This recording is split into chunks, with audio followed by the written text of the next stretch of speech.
তিনটে মেয়ে একটা ক্যামেরাতে বসবে, আপনি এটাই চাইছেন? এই তিনটে মেয়ে এবার ভিডিওতে বসবে। দিনের শেষে যে লক্ষ্মী পয়সা দেয় সেই লক্ষ্মীর পুজো করতে হয়, সেই লক্ষ্মীকে লাথি মারতে নেই। নেংটি জামা পরে, এই করে সেই করে, এই ভাষাগুলো কার? তোমার কাছে ক্ষমা চেয়ে নিচ্ছি, কারণ আমি জানতাম না, আমি বুঝিনি যে কি আজকে যেরকম এরকম গোল গোল টেবিলে বসে বসে তোমাদের ব্যাপারে কথা হতো, আমি জানি আজকে আমার ব্যাপারেও কথা হয়। আজকে তাকে হাত জোর করে নমস্কার করা হচ্ছে। আপনি নাকি সায় দেননি ডিসকাশনে। হাই, আপনাকে বলছি, আমি আমার হিসেবটা পাঠাবো, ট্রাভেল এজেন্সির বিলটা পাঠাবো আপনাকে। বছর বছর গার্লফ্রেন্ড চেঞ্জ করে, তাতে কি হয়েছে? আবার একটা জুটে যাবে। চলে গেছো তাতে কি, নতুন একটা পেয়েছি, তোমার চেয়ে অনেক সুন্দরী। চলে গেছো তাতে কি, নতুন একটা পেয়েছি, তোমার চেয়ে অনেক সুন্দরী।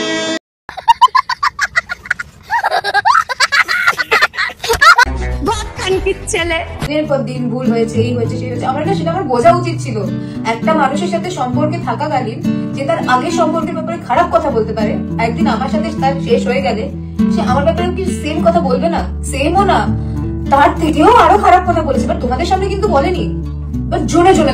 আজকে এই কিরণের পদক্ষেপের জন্য আমি খুবই খুশি, কারণ এই কিরণ মুখ খুলেছে বলে আজকে সবাই মানে এটা নিয়ে কথা বলার সাহস পাচ্ছে বিষয়টা নিয়ে। যদি খারাপ চরিত্রের মেয়ে হই, আমার সামনে এসে বলো আমি কি খারাপ করেছি, আমার কোন চরিত্র দোষটা দেখেছো যার জন্য আমাকে। তিনটে মেয়ে একটা ক্যামেরাতে বসবে, আপনি এটাই চাইছেন? তিনটে মেয়ে এবার ভিডিওতে বসবে। এরা তিনজন মিলে মালটাকে যেভাবে ধরেছে না বস, বাত তো সহি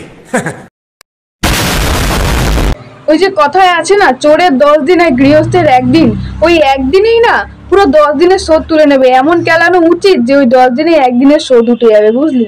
আর মেয়েদের জীবন নিয়ে খেলা করার যে কি মজা সেটা তুই বুঝে যাবি একদিনেই। তোদের মতো ছেলেদের, কিছু ছেলেপানদের কি বলা হয় জানিস? এক কথায় বলা হয় 12 ভাতার। তুই হচ্ছে সেই টাইপের ছেলে একটা, বুঝেছিস? আর এরা তো তোর ব্রেকআপ হওয়া গার্লফ্রেন্ড। এরা যদি তিনজন মিলে তোকে ধরে কেলায়, তাহলে তোর অবস্থাটা কি হবে ভাই, বুঝতে পারছিস তুই? खत्म, bye bye, tata, goodbye, गया।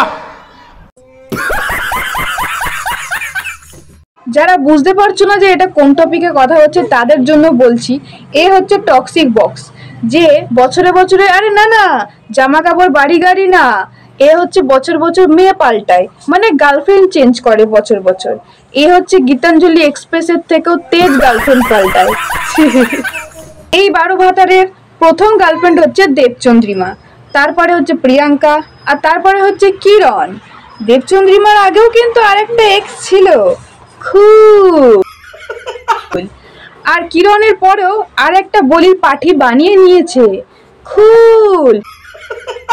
তারপরেও এই 12 ভাতারের লজ্জা শরম বলতে কিচ্ছু নাই, খুল। সো গাইজ, আজকে সবকিছুর খুলাসা করবো।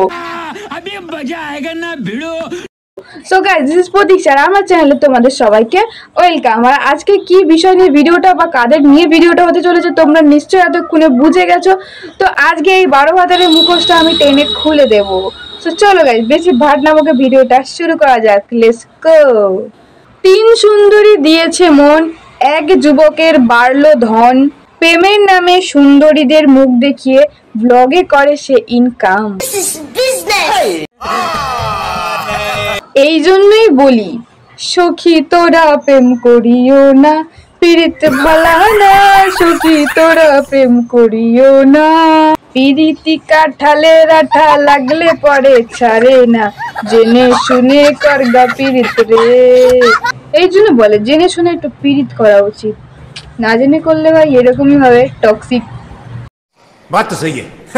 সো বেসিক্যালি গাইস, এই 12 ভাতারের নাম হচ্ছে সায়ন্ত বা শয়তান মোদক, যার একটা অদ্ভুত বিজনেস স্কিম রয়েছে এই ইউটিউবের মাধ্যমে। সে সুন্দরী নারীদের তার প্রেমের জালে ফাঁসিয়ে সেই সুন্দরী নারীদের ফেস নিজের ব্লগ ভিডিওতে দেখায়, আর দেখালে তো লাখ লাখ ভিউজ, কারণ তারা আর কেউ না, অনেক বড় বড় অভিনেত্রী, আর তাদের মুখ দেখিয়ে ব্লগ থেকে টাকা ইনকাম করে। এটাই তার বিজনেস স্কিম। স্ক্যামটা বেশ ভালোই করতে জানে এই 12 ভাতার। আর হ্যাঁ, এই টক্সিক বক্স বা এই 12 ভাতার কিন্তু একটা সিরিয়ালের অভিনেতা, যেই সিরিয়ালের 4-5টা করে বিয়ে হয়। আমি সংকল্প সেন। হ্যাঁ দেখি হবু লাজ্জাওয়াইকে দেখি। এরা রিয়েল লাইফে যেরকম, রিয়েল লাইফেও ঠিক সেই রকম, সেম টু সেম।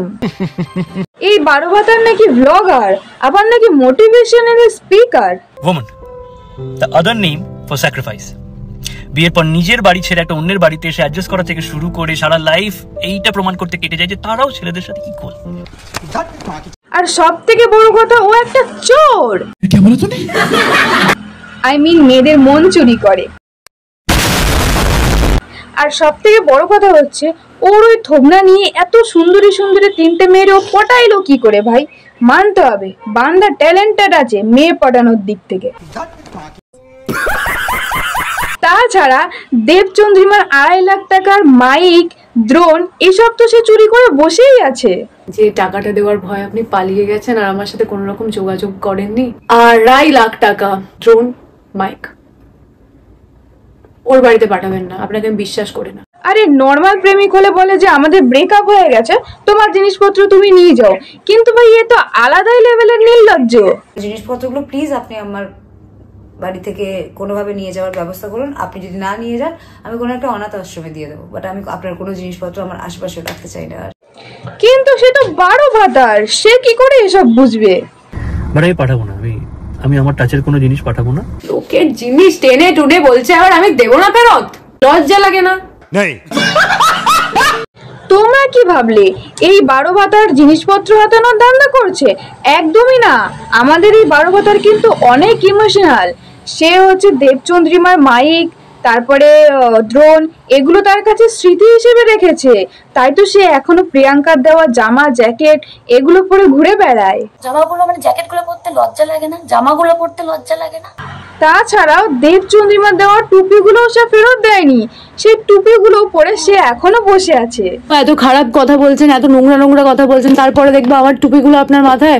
টুপি আমার খুব শখ, আমি টুপি খুব ভালোবাসি, আমি পরি না ওগুলো, আমি আপনার মাথায় দেখতে চাই না। প্লিজ পরবেন না ওই টুপিগুলো। আর একটা মানুষ কতটা নির্লজ্জ সাইকো হলে এইসব কাজবাজ করতে পারে? আপনি যে আপনার গার্লফ্রেন্ডসদেরকে নিয়ে ক্যাফেগুলোতে যান, মাঝে মাঝে একটু নিজেও বিলটা পে করুন তো। ওরা কত বিল পে করবে আর আপনার জন্য কত? এতদিন তো জানতাম যে ছেলেরা বিল পেমেন্ট করে, কিন্তু এখানে তো উল্টোটা। ভাই রে ভাই, এই 12 ভাতার কিন্তু ট্যালেন্টেড আছে বলতে হবে, মেয়েদের দিয়ে বিল পেমেন্ট করায়। ছি ছি ছি।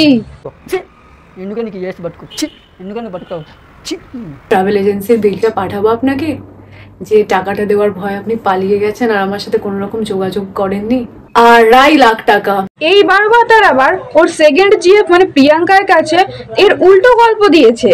মলদ্বীপসে সেই মেয়েটাকে আপনি নিজের টাকায় নিয়ে গেছিলেন, আমাকে তো তাই বলেছিলেন যে নিজের টাকায় নিয়ে গেছে, সেই মেয়েটা নাকি এখনো টাকা দেয়নি, কিন্তু এখন তো দেখছি তার উল্টো। এই মালটাকে দেখে তো পলিটিশিয়ানরাও লজ্জা পেয়ে যাবে। এর মতো দোগলাবাজ তো পলিটিশিয়ানরাও হয় না রে ভাই। এই মালটা হচ্ছে মাসির গল্প মাকে বেছে, সেই প্রকৃতির মাল ভাই। ওর চ্যানেলের নামটা হচ্ছে কনফিউজড বক্স, মানে ও নিজেই কনফিউজড যে কোনটাকে ছেড়ে কোনটাকে রাখবে। চ্যানেলের নামটাও ভেবেচিন্তেই রেখেছে, মালটা সিয়ানা আছে। মানে অডিয়েন্সরা ওটাই বলবে যেটা তোমাদের দেখানো হয়েছে। এক্স্যাক্টলি সম্পর্কে যতদিন ছিল ততদিন ভালো, তারপরে সে খারাপ। এক্স্যাক্টলি কি যে মাথা মুন্ডু এক্স্যাক্টলি বইলা চলে গেল, কিছুই বুঝতে পারলাম না। তোমরা বুঝলে আমার একটু কমেন্টে জানিও। আরেকটা পয়েন্ট তোলা হয়েছে, তার ভিডিও দেওয়া নিয়ে আমার আপত্তি ছিল। হ্যাঁ, আমার আপত্তি ছিল। তুই কোন হরিদাস পাল ভাই যে তোকে ওরা বলবে আর তুই ওদেরকে কন্ট্রোল করবি যে কে ভিডিও বানাবে কে ভিডিও বানাবে না? সেটা সম্পূর্ণ তাদের ব্যাপার, তুই বলার কে? আর সব থেকে বড় কথা, নিজে হইছে একটা 12 ভাতার আর লোকরে আইসো কন্ট্রোল করতে। আগে নিজের চরিত্রটা ঠিক করো, তারপরে লোকরে কন্ট্রোল করবা তুই, ঠিক আছে? বাবা রে, আমি কিচ্ছু করিনি। কানকির ছেলে বের করে দিয়েছো না আমাকে জীবন থেকে, তাও কেন আমার নাম দিয়ে ভিডিও দিচ্ছ? আমার এখনো নামটা রয়ে গেছে এক জায়গায়, যেখানে লুজ দ্যাট কিরণ করে লিখেছো। আরে দিদি, এটা ওর প্রফেশন, লোকের মুখ দেখিয়ে টাকা ইনকাম করা।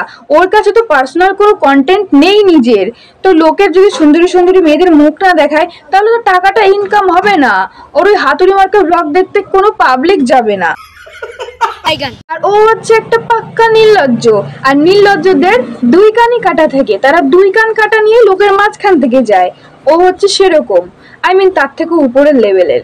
বেসিক্যালি বারো ভাতারের কাছে কোনো কন্টেন্ট নেই, সেই জন্য ও মাসে মাসে সুন্দরী গার্লফ্রেন্ড চেঞ্জ করে, সুন্দরী সুন্দরী মেয়েদের মুখটা ফেসটা ওর ব্লগে শো করে, তারপরে টাকা ইনকাম করে। বেসিক্যালি গার্লফ্রেন্ড চেঞ্জ করাটা ওর কাছে একটা আর্ট। দেবচন্দ্রিমার আগে ওর একটা জিএফ ছিল, তার আগেও যে কতগুলো ছিল সেইটা আর আমরা কেমনি জানবো, সেইটা আমাদের জানা নেই। তখন আমি আপনার সাথে সম্পর্কে আসি, আপনি আমার এক্স গার্লফ্রেন্ডের মা বহন এক করে আমার সাথে সম্পর্কে এসেছিলেন, তো আপনার সাথে এই করেছে ওই করেছে সেই করেছে। এখন কিরণের সাথে ব্রেকআপ হয়ে গেছে, তার সাথে সাথেই নাকি আরেকজনকে পটিয়ে ফেলেছে, মানে 4 নম্বর বলিকা বকরা বকরি। 4 নম্বর যে গাধাটা বা গরুটাকে ভাবছো আবার বলি দেবে, সবাই জানে 4 নম্বরটাকে। সে যে জোগাড় হয়ে গেছে সেটাও সবাই জানে যে 4 নম্বরও জোগাড় হয়ে গেছে। আরে বারো ভাতা, নিজের মুখটা একবার আয়নায় দেখেছিস? তোর ওই বদল নিয়ে তুই 3-3টে সুন্দরীরে পটিয়ে ফেলেছিস, এটাই তোর জীবনে অ্যাচিভমেন্ট ভেবে তুই কাটিয়ে দে ভাই। शर्म करो, भगवान से डरो, भोसड़ी वालो, भगवान से डरो। কি করে ওই কাজটা পেলো? হিন্দি তো বলতেই পারে না। ওই তো ছিরি, কেউ নেবে না ফিরি।